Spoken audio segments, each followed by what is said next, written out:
कि केंद्रीय बजट में अपने अपने विभाग से संबंधित सरकार की योजनाओं पर ध्यान देकर और कैसे मध्य प्रदेश में सारी योजनाएं ला सकें, इसके ऊपर माननीय मंत्रीगण ध्यान देंगे।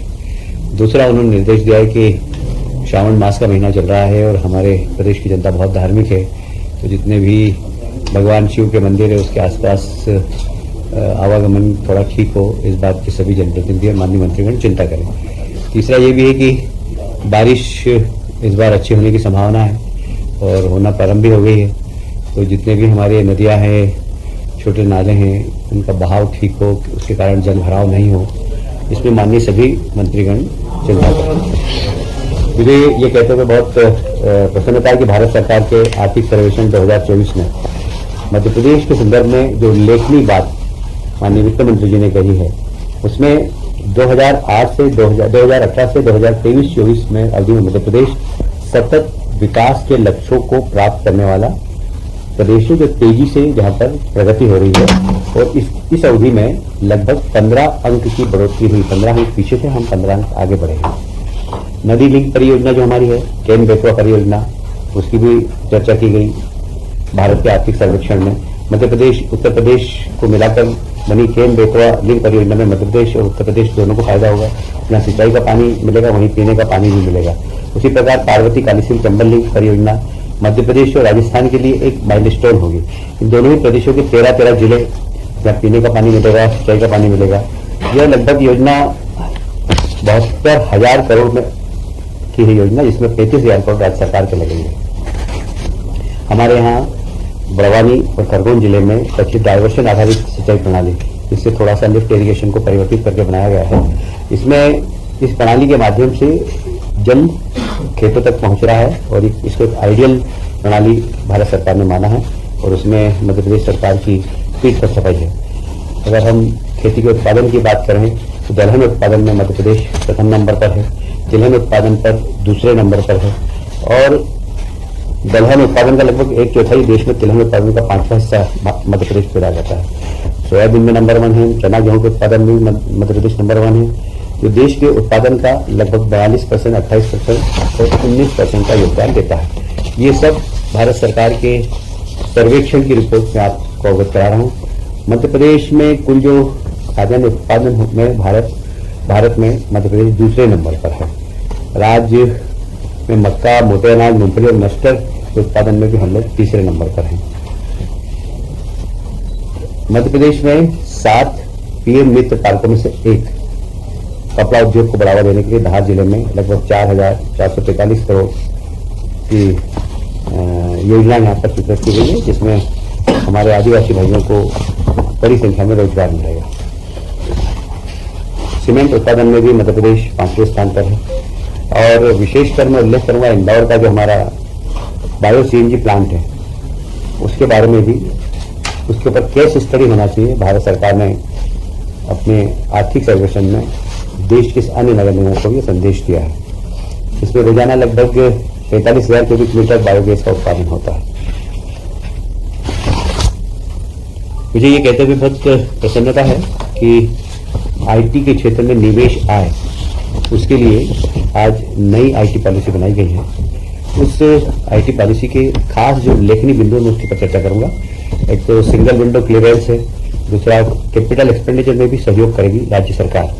फिर जितने भी बीओपी वगैरह खुलते हैं उनके किराए में सहयोग करेगी, सहायता करेगी राज्य सरकार। कुल मिलाकर रोजगार को बढ़ावा देने के लिए यह आईटी पॉलिसी लाई गई है।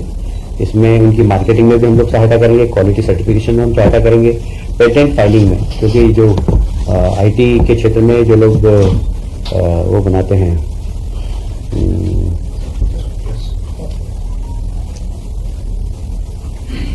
सस्ती दरों पर भूमि भी हम देने वाले हैं और stamp duty, registration, property tax में सब में छूट देने का निर्णय लिया।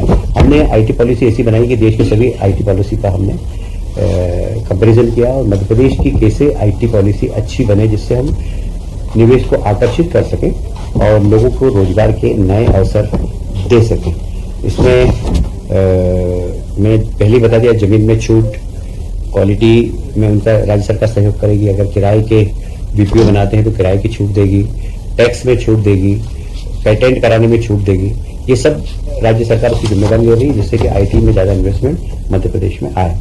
आप सभी जानते हैं कोरोना के वक्त में निःशुल्क अनाज हमने गरीबों को दिया था, तो राज्य सरकार ने MP state civil supply corporation के माध्यम से अनाज बांटा था। आज हमने उनको 75 करोड़ रुपए की राशि आवंटित की है, क्योंकि यह अनाज गरीबों को निःशुल्क बांटा गया था। हमारे वित्त मंत्री जी के आग्रह पर मंदसौर जिले में एक तहसील धुंधर का भी आज नई घोषित की है।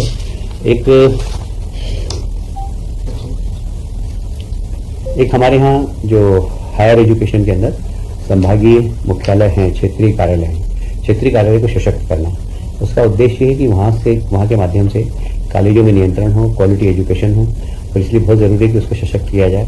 तो उनके भवनों के निर्माण के लिए अभी 7 करोड़ 45 लाख रुपया स्वीकृत किया गया है। वहाँ प्रशासनिक क्षमता भी उसकी बढ़ाएंगे, और कैसे हम कॉलेज के एजुकेशन के अंदर क्वालिटी एजुकेशन दे सके, इसके लिए भी संस्थाएं काम करेंगी। मध्य प्रदेश राज्य निर्वाचन आयोग के नवगठित निवाड़ी जिले में अस्थायी पदों की स्वीकृति सामान्य प्रशासन विभाग से दे दी गई है, क्योंकि नया जिला बना था, उसमें पदों की स्थापना करना थी, और उन सब पदों की स्थापना के लिए स्वीकृति प्रदान कर दी गई है।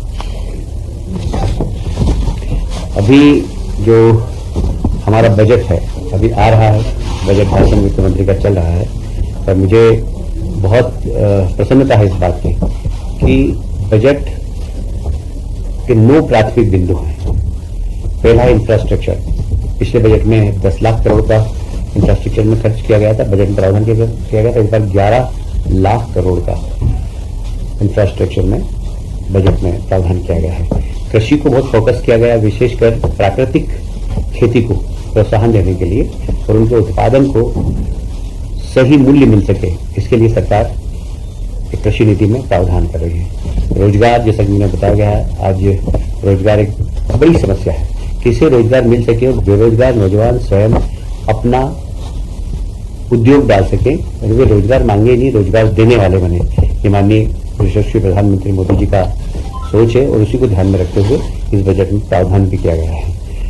पावर, निश्चित रूप से सोलर पावर के लिए हमारे देश के प्रधानमंत्री ने ग्रीन एनर्जी को, तो इस दिशा में जो सोलर एनर्जी है उसको प्रमोट करने के लिए केंद्र सरकार ने अपने बजट में प्रावधान किया है। अर्बन डेवलपमेंट, देखिए शहरीकरण बहुत तेजी से बढ़ रहा है। मुझे याद है जब मैं पहली बार स्थायी समिति का अध्यक्ष था, तब मध्य प्रदेश का ही अर्बनाइजेशन मात्र 17% था, आज लगभग 36% हो गया। हम अतिशीघ्र 50% की ओर बढ़ने लगे हैं। शहरीकरण बढ़ रहा है, इसलिए शहरीकरण की तरफ केंद्र सरकार भी चिंतित है। फोकस किया उन्होंने कि जितने भी A-B-C श्रेणी के शहर हैं उनके लिए अलग अलग योजनाएं बनाई हैं, और वो योजना इंफ्रास्ट्रक्चर की भी है, वो योजना ड्रेनेज की भी है, वो योजना स्वच्छ भारत मिशन के अंतर्गत गार्बेज कलेक्शन और उसका किस तरीके से बायोगैस बना सकें, उस बारे में केंद्र सरकार शहरों को असिस्टेंट करेगी। शहरों को रिफॉर्म करने की भी आवश्यकता है, उस रिफॉर्म के लिए प्रावधान किया गया बजट में। और जैसे प्रधानमंत्री जी हमेशा एक बात कहते हैं कि वे 4 जाति हैं, गरीब, महिला, युवा और किसान। इन चारों को ध्यान में रखते हुए इस बजट में हर वर्ग के लोगों के लिए बजट में प्रावधान किया गया है। यह बजट को फोकस किया गया 2047 के विकसित भारत की ओर, कैसे हमारा देश अग्रसर हो। पूरे बजट में जो प्रावधान किए गए वो 2047 में हम दुनिया के सबसे ताकतवर देश बने, उसका प्लेटफॉर्म बनाने के लिए ये बजट है। मुझे लगता है कि ये बजट देश के विकास में और राज्यों के साथ तालमेल के साथ राज्यों के विकास में महत्वपूर्ण भूमिका अदा करेगा।